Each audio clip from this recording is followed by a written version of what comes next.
Traditionally, we start the journey with loading the car with water.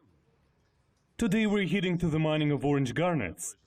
It was just opened 10 days ago, so I'm technically going to be the first foreigner there. We have arrived to the village. Big one, about 30 houses. Look at the view. Stunning! It takes 2 hours to get to the closest source of water from here. And that's why especially I wonder why they don't collect the rainwater right now, for example. Laughing. Okay, we need to ask them for the permission to enter the village. Hello! It will be interesting to see it from the inside. Haha, they've emptied half of water supplies.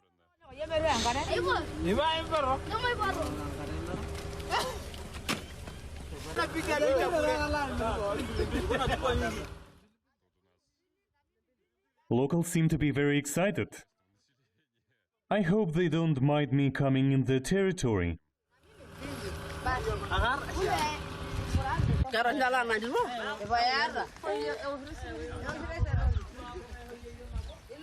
Hello? Hello? No? Okay. I'm being ignored.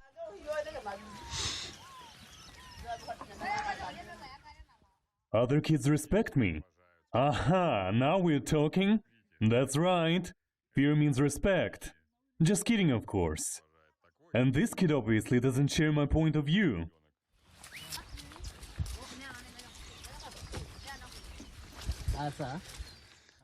Here we're passing the gates. This is considered to be a big village, about 30 houses. Let's look around and see what is what. So basically it's one big family. There is the head, one very old guy, and his sons living with their wives and children. Yes, in most of cases it's wives. Just few of sons have only one woman, the rest have at least 2 or 3. They couldn't tell how many children it is in total, as they are not taught to count. Here you can see the paddock. And another one. For ibex, I guess, so that they would be safe. No electricity, no plumbing, no sewerage. So the toilet is basically everywhere. Very interesting. It's the first time I see such a big village. Hi, this is the founder of the family. He's the father of all 10 sons who are the core of the village. And that granny in purple is the mother of them.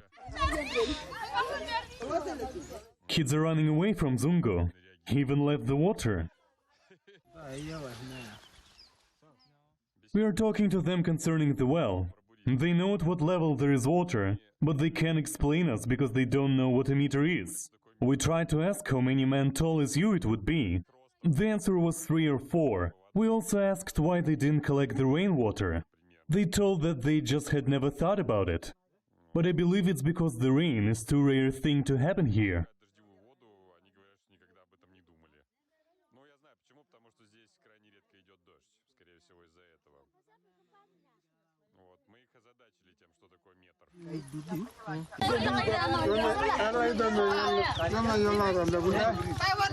Bye-bye, Masai!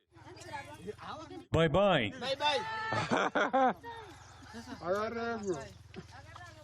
Okay, we must go.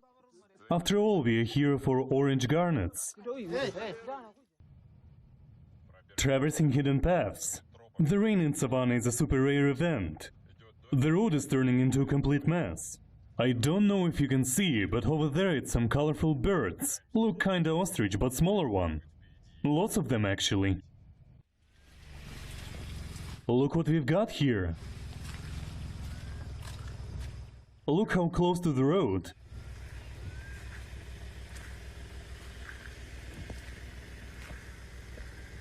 Striped horses.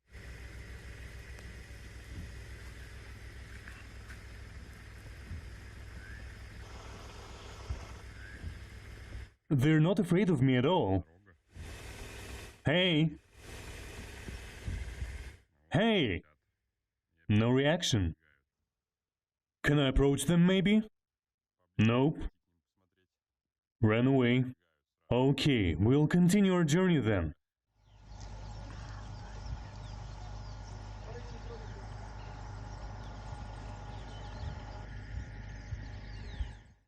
While we're waiting, we can enjoy the view.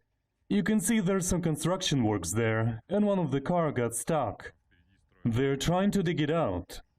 Probably it will be faster for us to make a detour. Hope we can make it through the bush. Do you see that? Maasai and their cattle.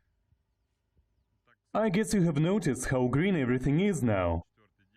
It's been raining for 4 days already, and savanna turned green immediately. But not for a long time, I guess. It will dry out very quickly soon. We versus African roads. Okay, we managed to pull our car out. But now that guy needs help. I wouldn't say that this string can do the job, but let's see.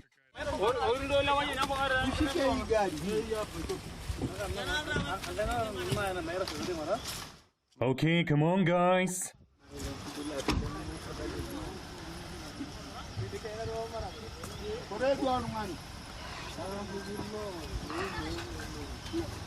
Come on. Yep, haven't I told you? Losers. Just kidding. Okay, guess it's time to go and just pull the cart all together. Okay.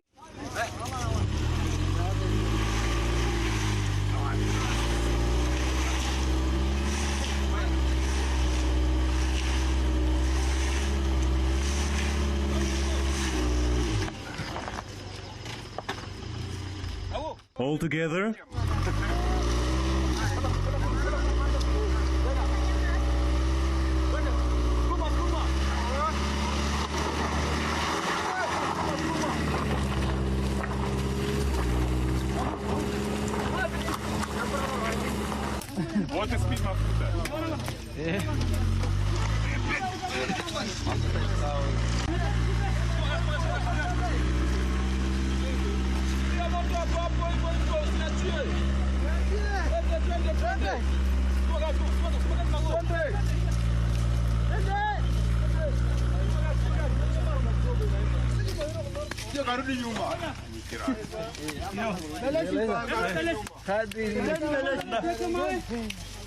Let's go.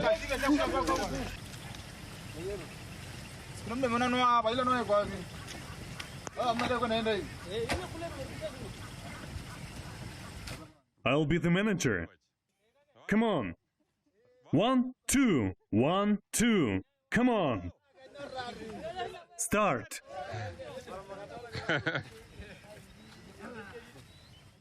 Come on. They don't listen to me, lazy bones.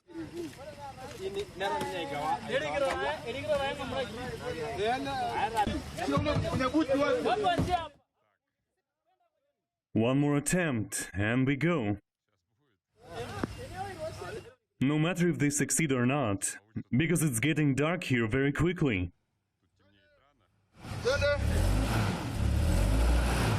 Come on, guys, you can do it!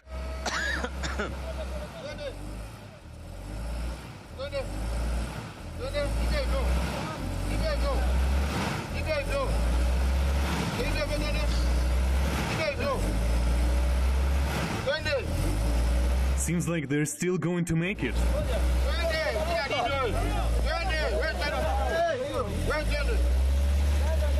Yeah, come on, come on! A little bit more. Nope. Bad luck. But we must be going already. You see, even though 3 cars, including our, made it through, but they don't leave. Everyone stayed to help. I do respect that. One more attempt. Come on. Here you go. Yeah, yeah, yeah. Hooray! Admit it, it wouldn't work without my wise supervision.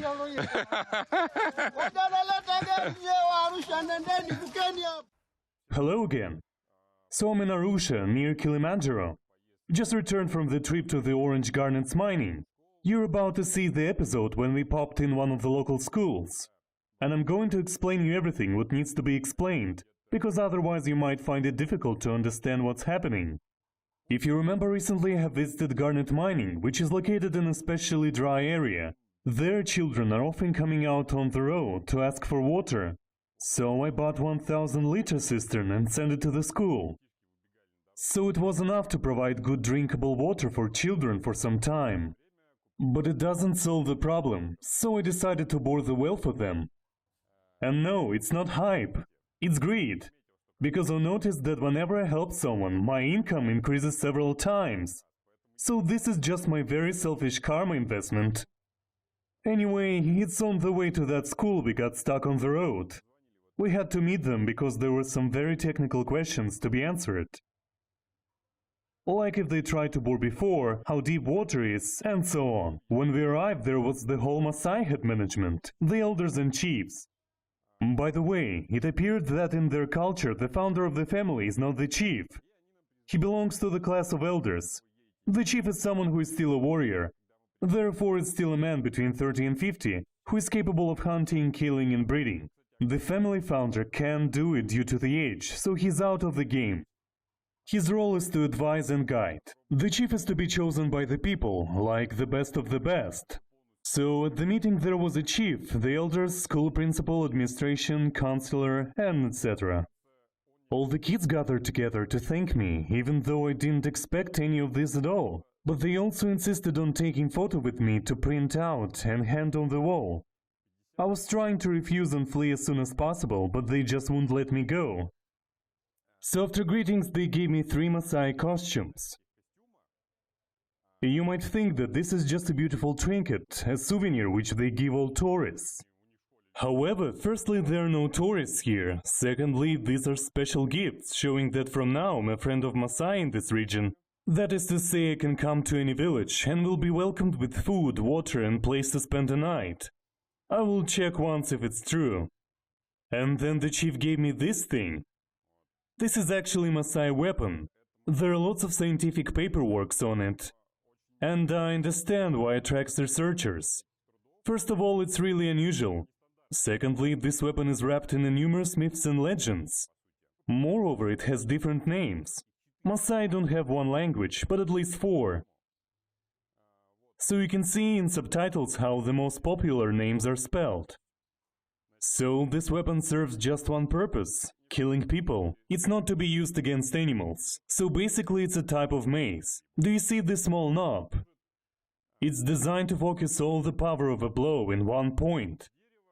Therefore it can split the head into pieces like a juicy watermelon. It is made from hard wood. Moreover, thanks to this part, it can be used to block attacks. You can block here and then use this hook to trap the sword or pike and parry the blow.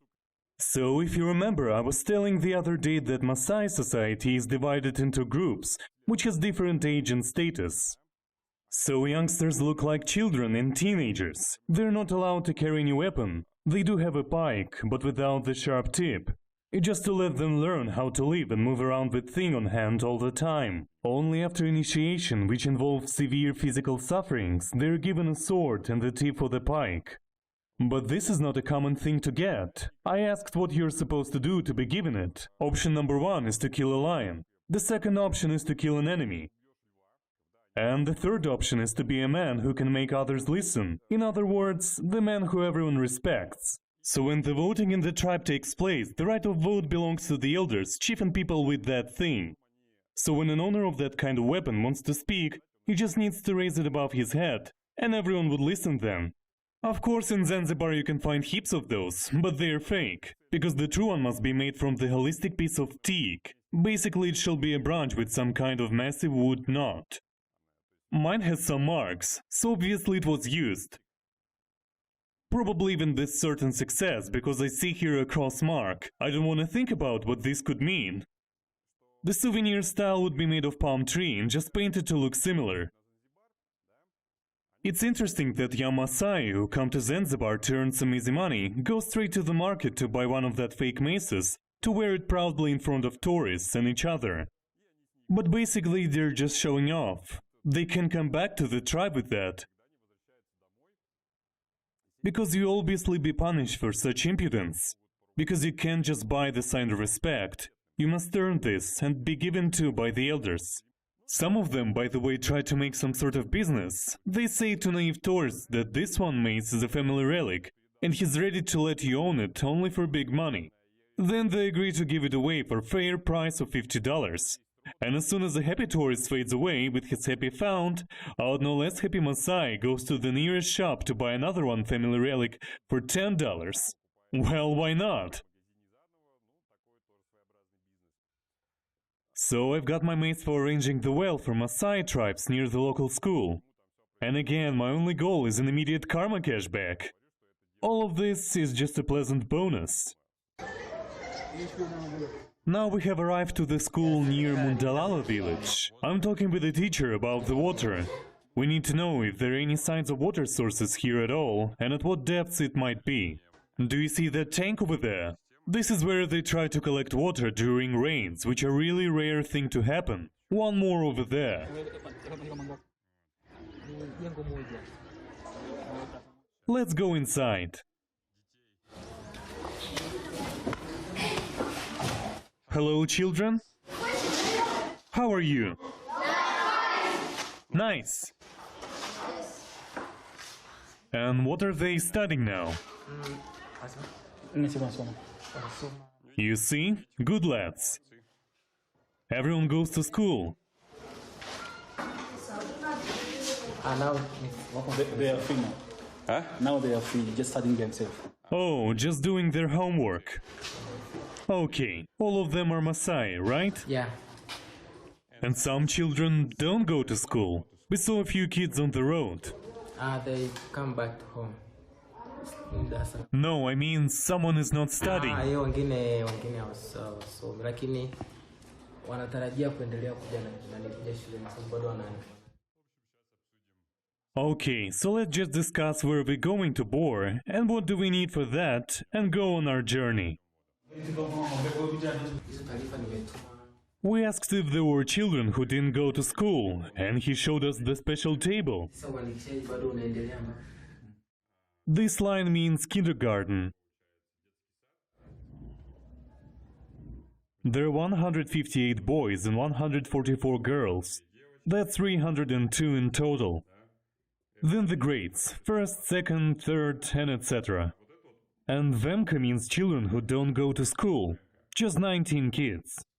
Teachers are visiting their parents regularly, trying to persuade that children should be educated not only in hitting and hunting, but no success so far. Okay, so this is the principal and the head of local administration in sportwear. They say that we must drink some tea as a sign of mutual respect. That's nice, but sad for me, as it will be dark in 2 hours. So most probably we'll have to spend the night somewhere here. I don't think we can make it today to the mining, but tradition is tradition.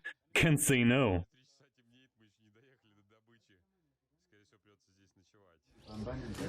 Ну, гостеприимство зато, видите, не как-нибудь. So, welcome to our little meeting. Here we have the principal, the head of administration, the chief. So we're discussing the water issue.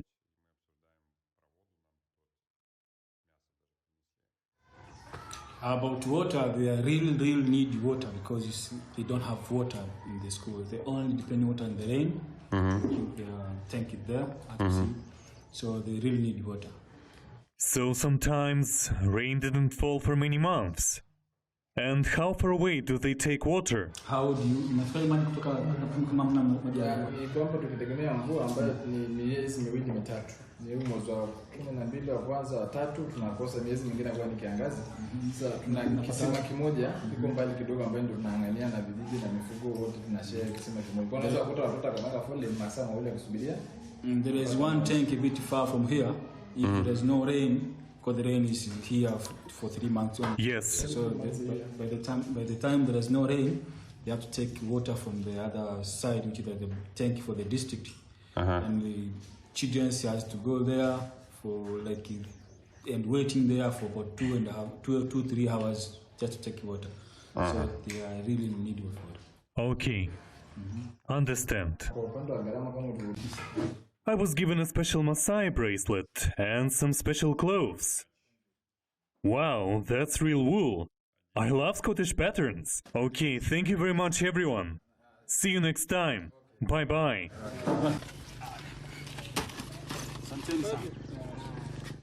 So shared some water again. And we are moving on. So I like the hospitality, but it was way too long. No thanks, I don't need a picture. Oh, you want a picture? Okay. It's already 4 p.m. and we're still not at the mining, because look what happened to the road. There is no road anymore. Our guide couldn't possibly know about it because the rains have just started a couple of days ago. Over there the flow even made a little canyon. We will try to cross here.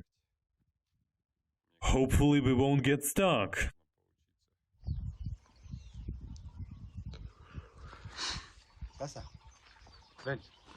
Yes.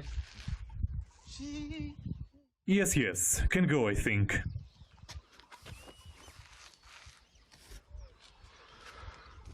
I never get tired of admiring the beauty of local landscapes and bravery of local kids. They're about 4 years old, and they take care of huge herds, alone, in savannah. 4 years old kids. No nannies around, just elephants, lions and cheetahs. They're on their own the whole day.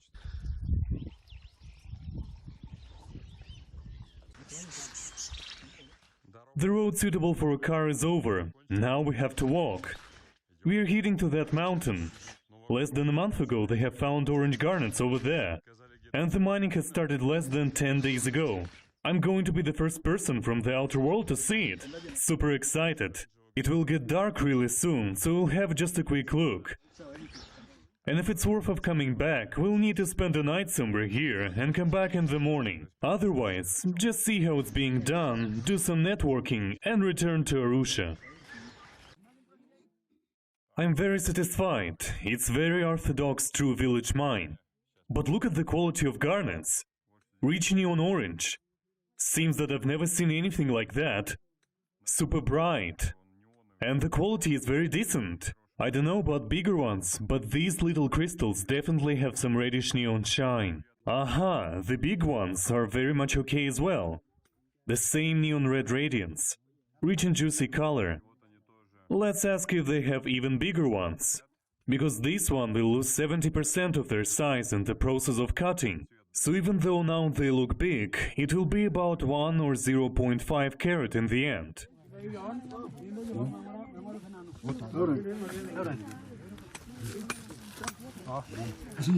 Not what we need, but the color is amazing. They say that is all of that they have found today. It's crazy. Very fruitful mine. Unfortunately, all of those are too small yet. So how did they encounter the garnets? Someone was just browsing around here. I have no idea how that someone decided to come here, because this place is very far from main routes. Moreover, it's pretty high in mountains. Do you remember the place with washed off road? It's over there, in a distance. Anyway, someone somehow for some reason got here and spotted the orange garnets near to the surface. Now the whole village is hanging around. They haven't reported about the mining yet, of course. So basically this is kinda illegal mining, which is not good. So the deposit is right where the girl in yellow is sitting. And they're just following its pattern.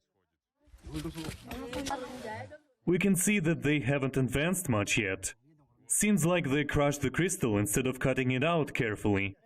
I think it's not the best way to do it, but we'll see. Yep, that's what I told you. They struck directly where the crystals are and of course crushed them.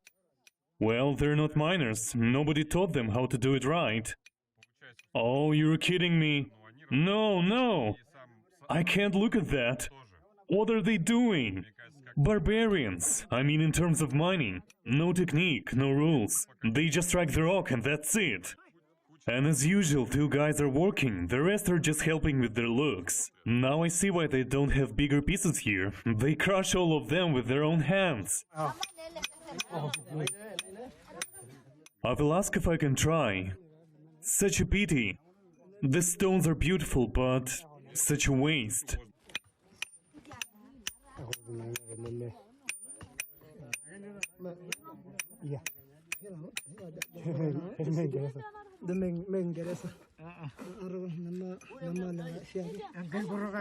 Мне такое не нравится.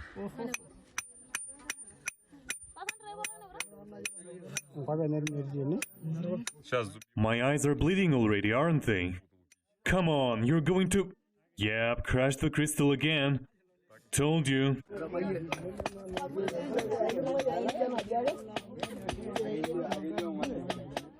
I also found this one pretty piece. Very good color. It could be a good stone for cutting if they hadn't smashed it. Now it will be again no more than 1 carat stone, which is a joke. Another one. Also very pretty color, even under cloudy sky. Could have been a proper gemstone, but, you see, the marks of the instrument got crushed as well.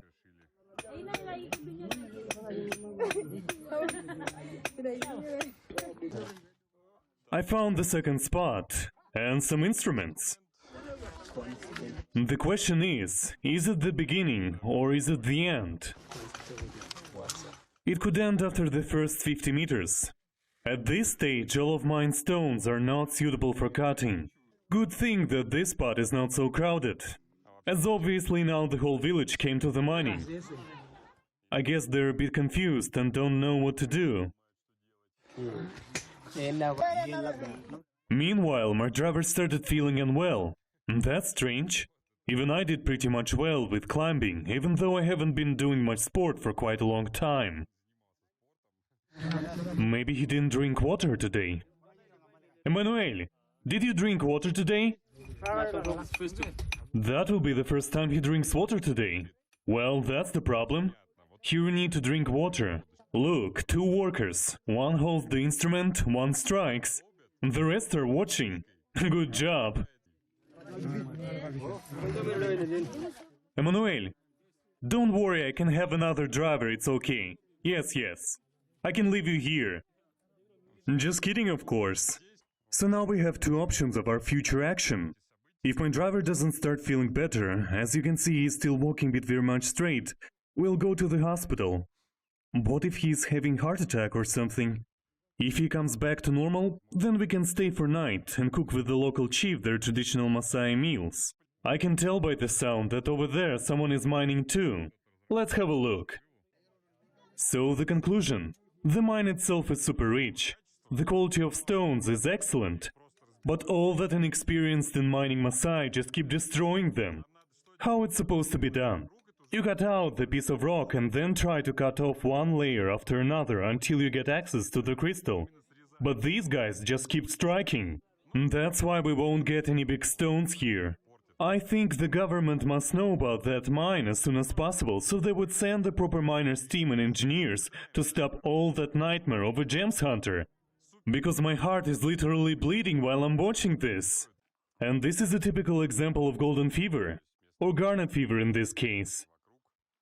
Guys are trying to dig everywhere around the original spot, hoping for a new found. But nothing so far. Can you see something? Wow, look! They've just found something. Too tiny, almost. Dust, actually, all together with quartz. So I'm coming down. That's my souvenir. I will continue to talk, and you will continue to enjoy the views. But I also need to look where I'm going, so please forgive me the shaking frame. So what have we just seen is absolutely magnificent rich mine. The gemstones are perfect. And the most unique thing about them is that they've been spotted occasionally. There were no geologic expeditions here or any other type of research. Maasai have just encountered 4 or 5 places, occasionally. They don't know how to mine it properly, so we won't get anything for us to buy yet. But this mine will be bringing really precious and very unique garnets, because they're officially the best orange garnets which I have ever seen. But they're in a desperate need of governmental control and engineers. As soon as it happens, we'll start getting really good material from here. Before that, we won't get much. Oh my god, still can't remember about their destructive work without grasping inside with terror. Anyway, I exchange contacts with local Maasai chief. He even has WhatsApp, so we'll stay in touch. Actually, he even invited me to have some traditional food together. As far as I understand, it doesn't require much cooking though. We're going to discuss it now. So after the first visit, I have spent a couple of nights thinking, why do they destroy the garnets? Can be that they don't understand such simple thing. And seems I finally got it. So nearby there is a ruby mine. Well, for locals it's 1 day by walk. So there people mine tiny rubies. Stones are so small that they have to put ruby crumbs in a bag to be able to sell it in Arusha for $50. However, they've been doing it for quite a long time. So by now many manage to buy cows, therefore get many wives. And many wives means many children. So, in eyes of Maasai, those guys selling $50 worth bags with crumbled rubies are business sharks. They most probably have never ever seen the proper gemstone. So they must be doing it unintentionally, just because they're following the only one business model which they had access to. So what I think is happening here, Maasai from that Mundalala village, where they have found orange garnets, are like, okay, our neighbors sell red stone dust and get good money for that.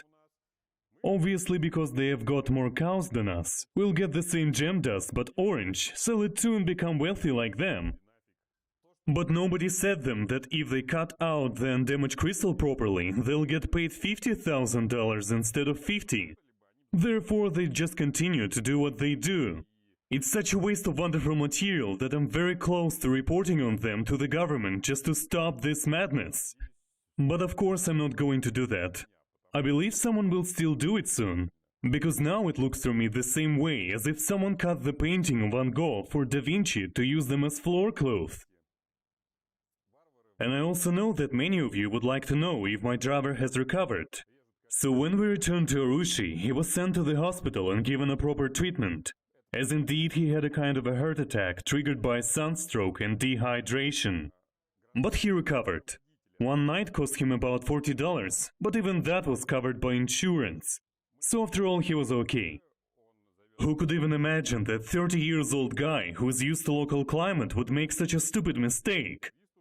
All what he needed to do is to drink some water from time to time, which he didn't.